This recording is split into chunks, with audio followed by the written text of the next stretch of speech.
পূর্ব বর্ধমানের আউশ গ্রামের পিচকুড়ির একটি মাদ্রাসায় 50 জন পড়ুয়ার ডায়রিয়ার উপসর্গ। ঘটনায় ব্যাপক চাঞ্চল্য এলাকায়। স্থানীয় সূত্রে জানা যায়, পূর্ব বর্ধমানের আউশ গ্রামের পিচকুড়ি গ্রামের একটি মাদ্রাসায় পড়ুয়ার সংখ্যা প্রায় 250 জন। শনিবার সকাল থেকে একের পর এক পড়ুয়া অসুস্থ বোধ করেন। জ্বর, পেট ব্যথা, পাতলা পায়খানা সহ নানান উপসর্গ দেখা দেয় পড়ুয়াদের। বেলা গড়াতেই অসুস্থদের সংখ্যাটা বাড়তে থাকে। প্রায় 50 জন পড়ুয়াকে উদ্ধার করে ঘুষকরা প্রাথমিক স্বাস্থ্যকেন্দ্রে পাঠানো হয়। সেখান থেকে গুরুতর অসুস্থদের বর্ধমান মেডিকেল কলেজ হাসপাতালে স্থানান্তরিত করা হয়। খাবারের বিষক্রিয়ার ফলে এই ঘটনা বলে অনুমান স্থানীয়দের। ব্লক স্বাস্থ্য দপ্তর ও প্রশাসনের পক্ষ থেকে ঘটনার তদন্ত শুরু হয়েছে।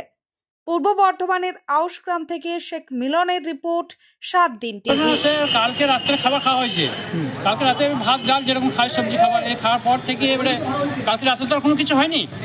তারপর আজ সকালে 9টার পর থেকে 9টার পর থেকে 2-4টা ছেলে হয়েছিল, একটু শরীর খারাপ হয়েছিল। তারপরে ওখানে গ্রামে ডাক্তার দেখানো হয়েছে।